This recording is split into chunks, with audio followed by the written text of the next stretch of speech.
And last March, NATO revealed, this was an article written in, let's see, when was this? I'm not sure, that its forces dropped 31,000 depleted uranium bombs during the 78-day campaign in Kosovo in 1999. NATO also acknowledged that it used depleted uranium ammunition in Bosnia in 94 and 95. And for every pound of enriched uranium, 4 pounds of depleted uranium waste are produced. And, of course, Canada is the biggest exporter, and it shipped more than 10 million kilograms of uranium in 1999 alone, worth about $500 million, $500 million. Now, who are the Canadian death corporations profiting from all of this destruction? This is a partial list of Canadian corporations and government institutions that have profited from the war just in Afghanistan. And this is from a website called Canada Out of Afghanistan. Buried Hill Energy, General Dynamics of Canada, SNC Lavalin Group Incorporated, Bombardier, Thermal Design, BAE, Canadian Commercial Corporation, Atlantis Systems International, BC Investment Management Corporation, and Canada Pension Plan. And I was talking to the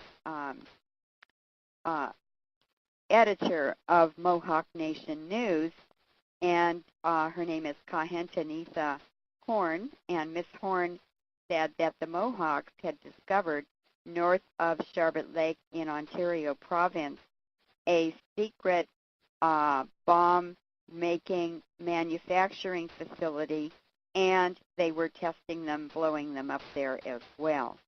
So this is the first hard evidence that we've had of a facility where they're actually manufacturing and testing depleted uranium weaponry, and there were radiation monitors all over the place and in the laboratory. This is a very large facility, and I'm sure that you can see it if you got onto something like Google Earth and started looking for it.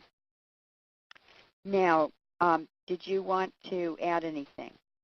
Well, I'm just listening to the unfoldment of this. Perhaps now that we've begun to transition to Canada and the various aspects here, we can go to the impact, the environmental damage, and the chronic wasting disease and the contamination that is taking place here in Canada. Well, the poor Indians at Bear Lake were just devastated.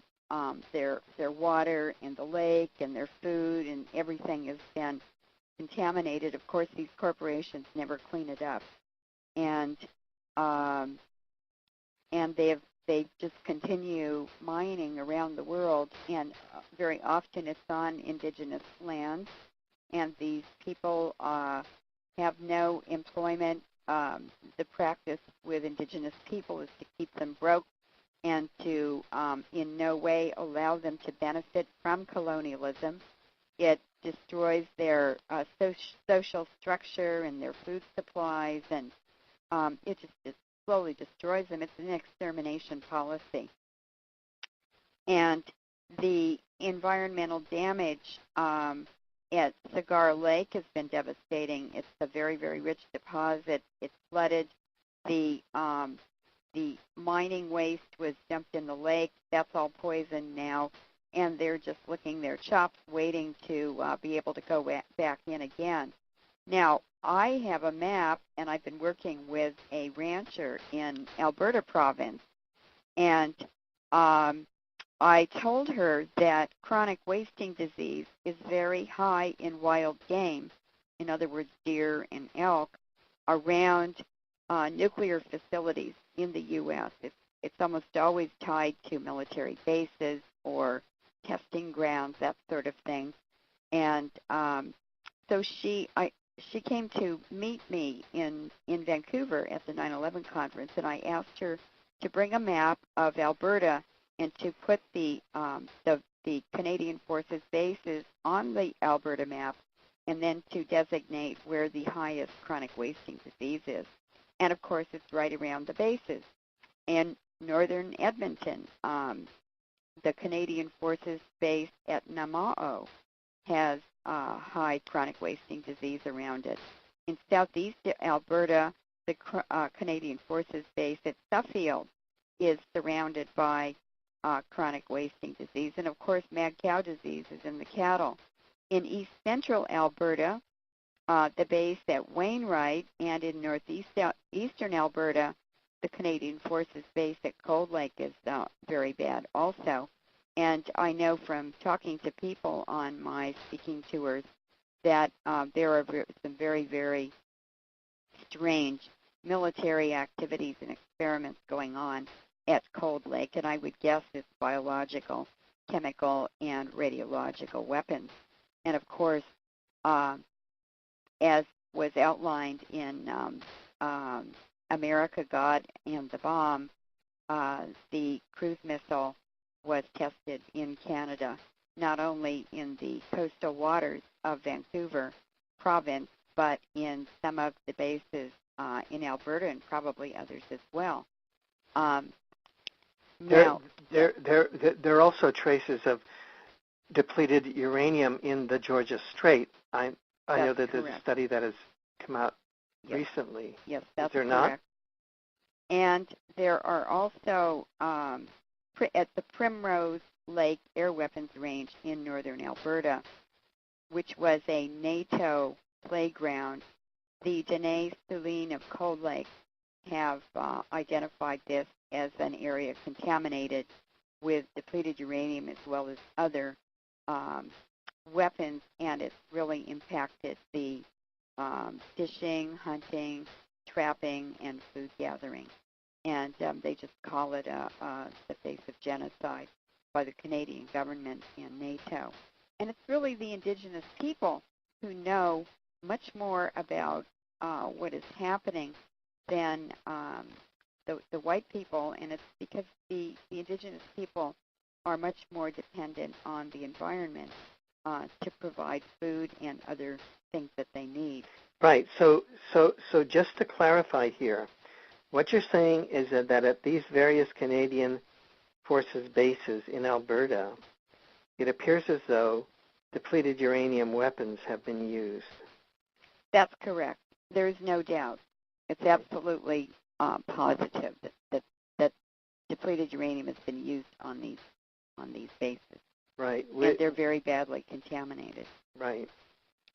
And as I go on, I find more and more information and confirmation, and the Mohawk Nation News has a wonderful coverage and series of articles. People should really go to that.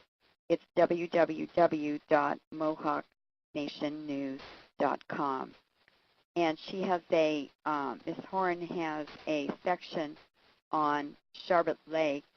And she's got a series of articles. One of them is Manhattan Project at Charlotte Lake. Canadians' very own Chernobyl nuclear disaster in the making at Charlotte Lake, just north of Kingston, Ontario.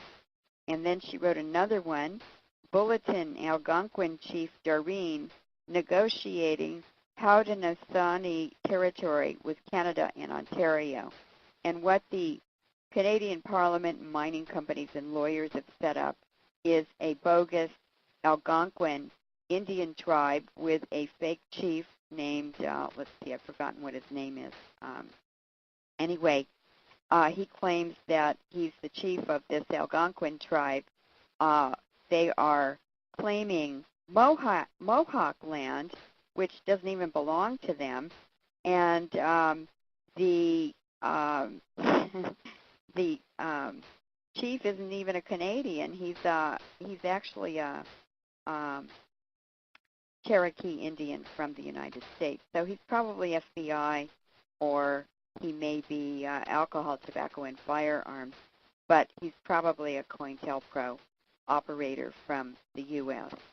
And the reason this little maneuver is being done is because the Mohawk women own all of the land, and the tribal lands for the Mohawks extend from the Ottawa River all the way down across the border into the United States, and it includes all of the watershed for the Great Lakes and most of New York State. So it's a very, very large area, and the women will absolutely not allow mining, and they will not sell the land to mining companies or timber companies because it belongs to the children of the future.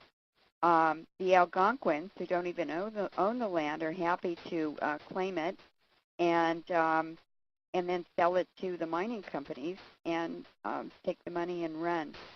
So the way they're doing it is described in another article she wrote, genealogical genocide or cultural amnesia.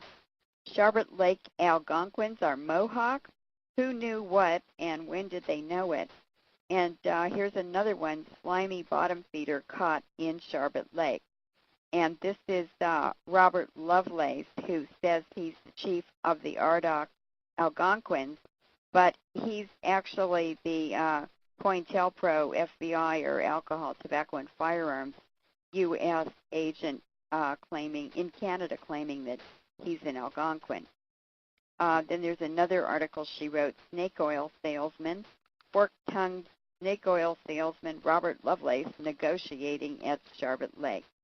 Another article she wrote is theft on a grand scale, master plan for Algonquin settlement of Haudenosaunee land hatched after Canadian Constitution of 1982. So she's written this wonderful series of articles, which what my favorite one is the Hall of Shame. It's a list with about 80 names on it of all of the people involved in different categories in the hijacking of their land and the effort to mine the uranium there. And it includes members of the Canadian Parliament, a whole list of lawyers. We all know how dangerous they are, don't we, Alfred? Are you there? Yes, I'm here. And then also it's people in the Indian Affairs category, NGOs, and even religious groups who've been very deeply involved. And what's very, very interesting is that this line of command has even gone to George Herbert Walker Bush as President of the United States, who facilitated and helped the occupation of Mohawk land on a number of occasions. Now, the public health impact from uranium mining is well known from the experiences of the Navajos in the United States, and I'm sure you're familiar with that. The Spokane Indians in Washington State also had uranium mining, and that was just absolutely devastating for them. And a woman named Kathy Helms at the Independent Gallup newspaper, it's called the Gallup Independent. You can find it at www.gallupindependent.com, has written a series of at least 30 articles on all aspects, all phases, all stakeholders in the uranium mining issue. And this is just a little tiny newspaper in Gallup, and she's with the Diné Bureau, which covers the Navajos and the Hopis. And her articles actually have caused an investigation in Congress of the plight of the Navajos and the aftermath of these poor people, what they're left with. And, I mean, there's runoff from the uranium mining. There are deformed frogs.